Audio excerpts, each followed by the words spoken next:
यहाँ पर देखिए फर्क जो आपके एग्जाम होने वाला 4 दिसंबर को राशि सर्वेक्षण वाला, उसमें मैथ्स के 3 पेपर हम लोग हल कर चुके हैं। आज जो है चौथा आदर्श प्रश्न पत्र हम लोग हल कर रहे हैं गणित का। तो यहाँ पर पहला क्वेश्चन है, निम्नलिखित में किसकी 4 भुजाएं नहीं होती हैं? किसकी 4 भुजाएं नहीं होती हैं? त्रिभुज की। तो इसका आंसर क्या हो जाएगा? त्रिभुज। ठीक है, त्रिभुज की 3 भुजाएं होती है, बाकी आयत, वर्ग और समलंब सब सारे चतुर्भुज है। और इनकी कितनी भुजाएं होती हैं? 4 भुजाएं होती हैं। फिर एक वर्ग का प्रत्येक कोण होता है समकोण। तो यहाँ पर क्या हो जाएगा? समकोण। अगर हम कोई वर्ग ले रहे हैं तो उसका प्रत्येक कोण क्या होता है? समकोण होता है। फिर वह चतुर्भुज जिसके विकर्ण एक दूसरे पर लंबवत है क्या कहलाएगा? क्या कहलाएगा? समचतुर्भुज। ठीक, वेरी गुड। इसके बाद है, निम्न में कौन सा पूर्ण वर्ग है? 625। किसका जो है? 25 का स्क्वायर है। फिर 400 के वर्ग में शून्यों की संख्या क्या होगी? 400 के वर्ग में यानी 400 का जब हम स्क्वायर करेंगे यानी 400 गुणे 400 करेंगे तो यहाँ पर चूंकि 2 जीरो है तो यहाँ पर शून्य की संख्या कितनी हो जाएगी? 4। ठीक है, तो यहाँ पर इसका आंसर क्या आ जाएगा? 4। फिर यहाँ पर लिखा है 2a का घन क्या है? तो 2a का घन क्या हो जाएगा? 8a होगा कि 8a क्यूब होगा?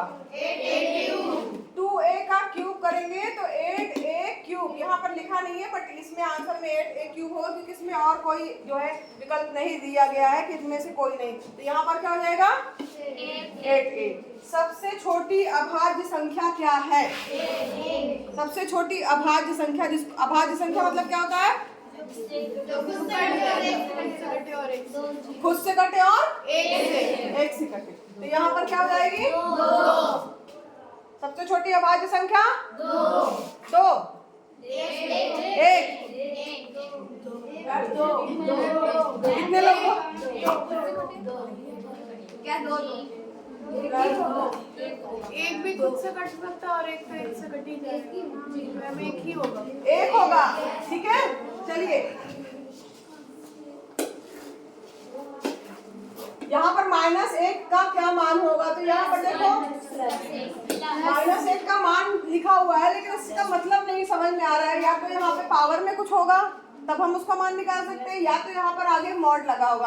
तो ये क्वेश्चन इनकम्प्लीट है। अगर मान लीजिए -1 का मॉड दिया होगा, इस तरीके का चिन्ह है। मॉड का मतलब होता है कि उसके बाहर अगर हम लेके आएंगे तो चाहे माइनस का चिन्ह हो चाहे प्लस का चिन्ह हो, कौन सा चिन्ह लगता है? तो यहाँ +1 हो जाएगा या 1 होगा। ठीक है, अगर मान लीजिए पावर के रूप में दिया 2 दिया है तो अगर सम संख्या में पावर होगी तो चिन्ह क्या कौन सा आएगा?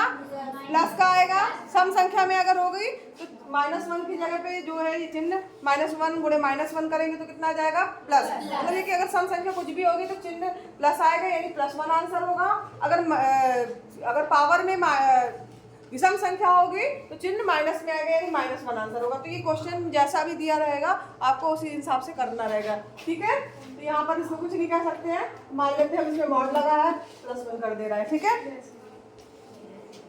निम्नलिखित में कौन सी संख्या 3 से विभाज्य है? कोई 180। 3 से भाग करेंगे 180। 3 से भाग लीजिए 3 18 60। ठीक है, 180। यदि 3 अंकों की संख्या ये दी हुई है, ठीक है, 9 से विभाज्य है तो x का मान होगा क्या? मान होगा 9 से विभाज्य है। 9 में यहाँ पर लिखो 3 रखो तो क्या हो जाएगा? 243। 243 जो है 9 से विभाज्य है। 9 से भाग दो, 9 त्रिक 27, 9 का 9 9 दूनी 18। 18 करेंगे तो कितना आ जाएगा? बचेगा 6। 9 7 63, 3 होगा। ठीक है, फिर 20 के कोण का संपूरक कोण का मान होगा। संपूरक कोण किसे कहा जाता है? जिनका योग जो है 180 डिग्री हो। तो अगर 20 है एक कोण का मान तो दूसरा कोण क्या हो जाएगा? 180 - 20 यानी क्या हो जाएगा? 4 और +5 के बीच कितने पूर्णांक है? -4 और -5 के बीच। तो यहाँ पर देखिए कितने पूर्णांक होंगे? -3, -2, -1, 0, 1, 2, 3, 4 तक ना? 1 2 3 4 5 6 7 8। तो इसका आंसर क्या हो जाएगा? 8 पूर्णांक है। फिर 7 और 9 के बीच में कितनी प्राकृतिक संख्या है? तो 7 और 9 के बीच कितनी प्राकृतिक संख्या है? तो 7 और 9 के बीच में कौन सा अंक आ रहा है? केवल 8। तो 8 आ रहा है, यानी कौन सी कितनी प्राकृतिक संख्या है? केवल 8। चलिए आगे बढ़िए। हाँ, इसके बाद जो है 3x बराबर 2x प्लस 18 में x का मान क्या होगा? यहाँ पर देखो 3x है, यहाँ 2x बराबर के इस तरफ ले जाएंगे तो 3x माइनस 2x बराबर क्या हो जाएगा? 18। 3x में से 2x गया, कितना रहेगा? खाली x। तो x बराबर क्या गया? 18। 18 में दिख रहा है खा आंसर, ठीक है। तो इसका खा आंसर जो है वो आपका सही होगा। फिर 2 की घात 5 का मान क्या होगा? 2 की घात में 5 बराबर हो जाएगा 2 गुणे 2 गुणे 2 गुणे 2 गुणे 2। 2 दूनी 4, 4 दूनी 8, 8 दूनी 16, 16 दूनी 32। ठीक है।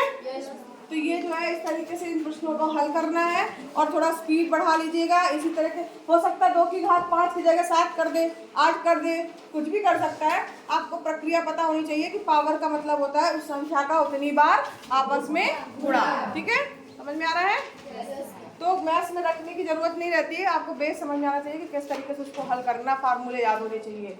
ठीक। इसके अलावा एक चीज़ और ध्यान रखिएगा बच्चों कि जो आपकी 9th की बुक है और कक्षा 8 की बुक है उसमें सूत्र फार्मूले कम से कम आपको अच्छे से सारे याद कर लेने हैं, कक्षा 8 वाले भी और कक्षा 9 वाले भी, जो जितना अभी तक आपने पढ़ा है। इसके अलावा एक पृष्ठीय क्षेत्रफल और आयतन है, उसमें पीछे लास्ट पेज में आप देखोगे तो उसमें जो है वो सूत्र लिखे हुए हैं, वो सारे सूत्र भी आप अच्छे से याद कर लीजिएगा। ठीक है।